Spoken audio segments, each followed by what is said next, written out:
The uniform she never mentioned, a story of silence, service, and the truth that changed everything. My sister looked me dead in the eyes across the kitchen table and said the words I never expected to hear from my own blood.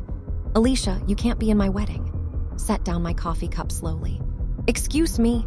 Rachel twisted the engagement ring on her finger, a habit she developed since Marcus proposed 6 months ago. "His family is very particular. His father is a judge. His mother chairs 3 charity boards. His cousins all went to Ivy League schools."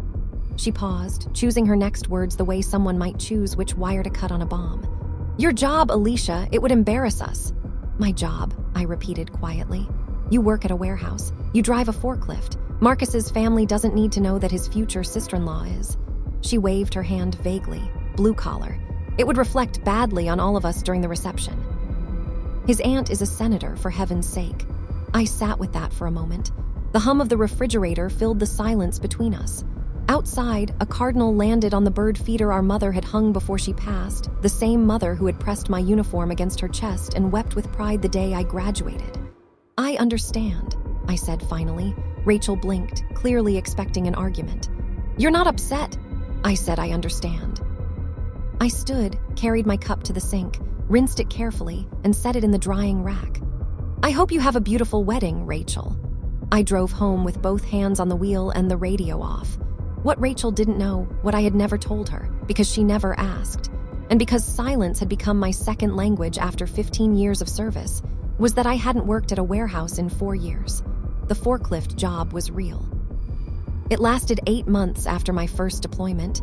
When I came home at 23 with a commendation I couldn't talk about and a recurring dream I couldn't shake. The warehouse was loud and physical and required absolutely zero emotional processing, which was exactly what I needed at the time. But that was a long time ago. Now I was Lieutenant Commander Alicia Joe, United States Coast Guard, decorated twice for maritime rescue operations in the North Atlantic, cited once by the Secretary of Defense for a classified counter-narcotics operation off the coast of Puerto Rico, and currently serving as executive officer aboard the USCGC Resolute, a 270-foot medium endurance cutter that had, in the past 18 months alone, intercepted 4 drug vessels, rescued 31 people from a capsizing ferry, and assisted in the apprehension of 2 internationally wanted human traffickers. I wore my rank quietly. I always had. Our mother used to say I came out of the womb already knowing that the loudest person in the room was usually the least dangerous one. I learned to move through the world like water, shaping myself around obstacles, finding the path of least resistance, and then, when it mattered, hitting with the force of a tide. Rachel had always been the loud one, the beautiful one, the one who filled rooms. I was the one who made sure the rooms were safe to fill. She had stopped asking about my life around the time I stopped volunteering information about it. Somewhere between her 3rd boyfriend and my 2nd deployment, we had settled into a comfortable distance that felt like closeness, because we still shared holidays and childhood memories and the particular grief of having lost our mother young. She knew I had served. She knew I wore a uniform sometimes. She had filed it away somewhere between Alicia's thing and not relevant to my current life. And I had let her. Now, apparently my invisibility had become an inconvenience. Fine, I could live with invisible. I had built a career on it. The rehearsal dinner was held at Meridian, the kind of restaurant where the menu had no prices and the sommelier spoke to you like you were both in on a secret.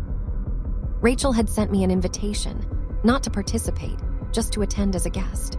A quiet acknowledgement that excluding me entirely from her wedding weekend would have required a family explanation she didn't want to give. I almost didn't go. I stood in front of my closet for a long time that evening.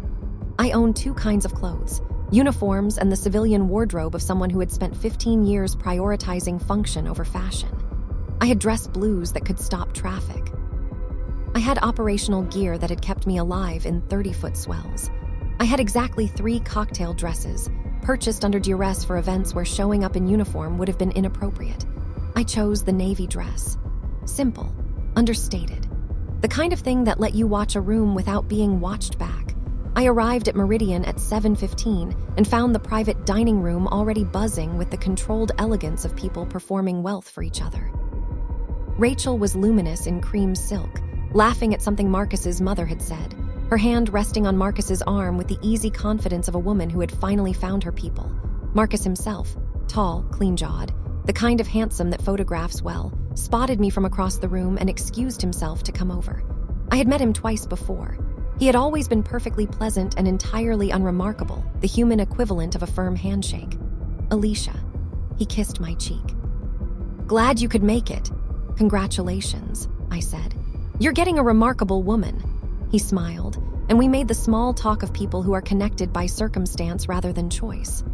Around us, the room filled with his family, older money than Rachel had described, quieter than I expected, the kind of people who expressed status through understatement rather than display. I was watching the door when he walked in. He was in his late 60s, silver-haired, with the posture of someone who had spent decades being the most important person in every room he entered, and had grown tired of it. He wore a dark suit with no tie and the particular ease of a man who no longer needed to perform anything for anyone. Behind him was a woman I assumed was his wife, elegant and watchful, and two younger men who moved like they were used to moving around him. Marcus's face transformed. Dad. He crossed the room in 4 strides, and that was the moment. Because the older man, Marcus's father, the man Rachel had described as being concerned about blue-collar embarrassments, turned toward his son, and I saw his face clearly for the first time. I knew that face, not personally, but I knew it the way you know the face of someone who has signed a commendation that hangs on your office wall. The face of someone whose voice you have heard in briefing recordings. The face of someone whose name appears at the bottom of the orders that had shaped the last 4 years of your career. Vice Admiral Charles Harmon. United States Coast Guard, retired, former commander, Atlantic area. The man who had personally approved the operational parameters for the counter-narcotics mission that had earned me my 2nd decoration. The man who had, according to the official record, called my commanding officer after the Puerto Rico operation and asked, "Who is this Lieutenant Commander Joe, and why don't I know her name yet?" I stood very still. Rachel materialized at my elbow, her smile tight with the effort of managing 2 worlds simultaneously. "Alicia, you made it. You look lovely." A pause. "Please don't what?" I asked pleasantly. "Just be normal, okay? His family is, I know who his father is," I said. She blinked. "Marcus's dad, he's just a retired naval officer." I set down my glass. "Excuse me." I didn't approach Vice Admiral Harmon immediately. I watched him for 20 minutes first, old habit, and confirmed what I suspected within the first 5. The way Marcus's cousins deferred to him. The way the room slightly reorganized itself around his presence without anyone acknowledging it. The way he listened more than he spoke, and when he spoke, people leaned in. He saw me before I reached him. That didn't surprise me. Men like Charles Harmon didn't stop scanning rooms just because they retired. What surprised me was the slight narrowing of his eyes, the pause, the look of someone running a recognition search and finding an unexpected result. "Lieutenant Commander," he said, not a question, a confirmation. "Vice Admiral." I offered my hand. "Alicia Joe, though I'm off duty tonight." He shook it, and I felt his wife and the 2 younger men recalibrating silently behind him. "Joe," he repeated. "Atlantic area, the Puerto Rico operation." "Among others, sir." "You were executive officer on the Resolute during the Haverfield rescue." He wasn't asking. 31 survivors in Sea State 5. You ran 3 small boat launches in conditions that exceeded protocol parameters. The protocol parameters didn't account for the specific configuration of the vessel, I said. "We made a judgment call." Something in his expression shifted, the almost imperceptible softening of a man recognizing someone who speaks his language. "A judgment call that saved 31 lives and cost the Coast Guard exactly 0 personnel." He paused. "I read that after-action report 3 times. I hope it was useful reading. Became mandatory reading at the academy." He tilted his head. "How do you know my son?" "I don't, really. His fiancé is my sister." The silence that followed lasted exactly 4 seconds. I counted them the way I counted seconds between lightning and thunder, measuring distance, estimating impact. "Rachel," he said, "the sister." "The blue-collar one," I confirmed. "The forklift operator, I understand there were some concerns about optics." Charles Harmon looked at me for a long moment, then he did something I hadn't expected. He laughed, a short, genuine sound, nothing performative about it. "Let me guess," he said. "She doesn't know." "Knows," I served. "The details have never come up." "Not." I considered the question. It deserved a real answer. because she never asked. And I stopped explaining myself to people who weren't curious about me a long time ago. He nodded slowly. My son doesn't know either, does he? What you do, what you've done. We've met twice. We talked about football and Rachel's preference for destination weddings. You let him believe. I let him believe whatever Rachel told him, which apparently was that I operate heavy machinery. I kept my voice neutral. I'm not angry about it, Vice Admiral. I understand image management. I've spent 15 years doing it in contexts with considerably higher stakes. Marcus had appeared at his father's shoulder, his pleasant face arranging itself into the expression of a man sensing that something important was happening and unsure where he stood in relation to it. Dad, do you two know each other? Charles Harmon looked at his son. Then he looked at me. Then he looked across the room at Rachel, who was watching us with the expression of someone watching a controlled demolition they had initiated themselves. Marcus, his father said, I need you to go get your fiancé. Everything. Get Rachel. And then I'd like everyone to sit down because apparently there are some introductions that should have happened a long time ago. I won't detail every moment of what followed. Some of it was private in ways that aren't mine to narrate. I will tell you that Marcus went pale when his father explained, quietly and without theater, exactly who I was and what I had done. I will tell you that the color drained from his face, not from embarrassment, but from something that looked very much like shame. The specific shame of someone realizing they had been complicit in something without knowing it. I will tell you that Rachel cried.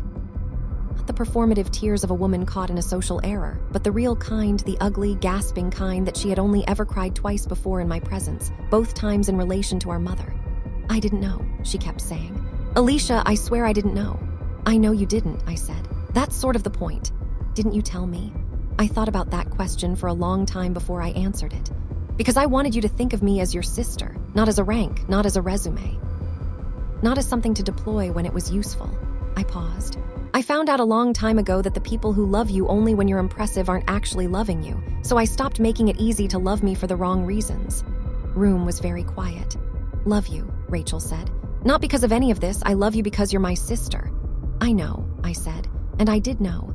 That had never been the question. The question was whether she saw me, whether she had ever tried to.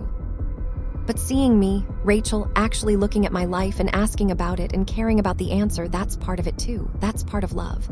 She wiped her eyes. For a moment she looked very young, the way she had looked at our mother's funeral, stripped of all her social machinery, just a girl who had lost something and didn't know how to hold the loss. Will you be in my wedding? She asked. I looked at her for a long time. Yes, I said. I will. Wedding was beautiful. I stood at the altar in my dress blues, gold braid, service ribbons, the quiet authority of 15 years rendered visible, and watched my sister walk toward the man she loved. Charles Harmon caught my eye from the front row and gave me a small nod. His wife, who had sought me out the morning after the rehearsal dinner to apologize on behalf of assumptions that had been made, smiled. Marcus, to his considerable credit, had spent the 3 days between the rehearsal dinner and the wedding asking me questions. Real ones, about the Resolute, about the North Atlantic, about what it felt like to launch a small boat in Sea State 5 and trust your crew with the kind of decision that protocol couldn't make for you. I answered all of them. Rachel held my hand during the reception briefly, when the speeches were done and the dancing had started and the evening had softened into something warm and real. Sorry, she said. I know. I'm proud of you. She said it carefully, like someone learning a new language. I don't say that enough. I'm proud of you, and I want to know your life. That's all I ever wanted, I told her. Outside, the night was clear and cold. I stepped onto the terrace for a moment alone, looking up at the stars the way I always did when I was near open water, finding them not for navigation, not out of professional habit, but because they were a reminder that the world was larger than any single moment of it. My phone buzzed. A message from my XO. Resolute returns to port 600 Monday. Good Liberty, Commander, I typed back. Roger that. Then I put the phone away and went back inside to dance at my sister's wedding. I had learned a long time ago that strength wasn't the absence of softness.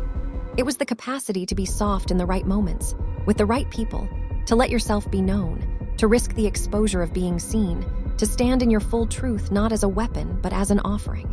I was Lieutenant Commander Alicia Joe. I had run small boats in Sea State 5. I had made decisions that protocol couldn't make. I had moved through 15 years of service like water, quiet, persistent, and capable of extraordinary force when the moment required it. And I had just danced with my sister at her wedding. Both things were true. Both things were mine. The end.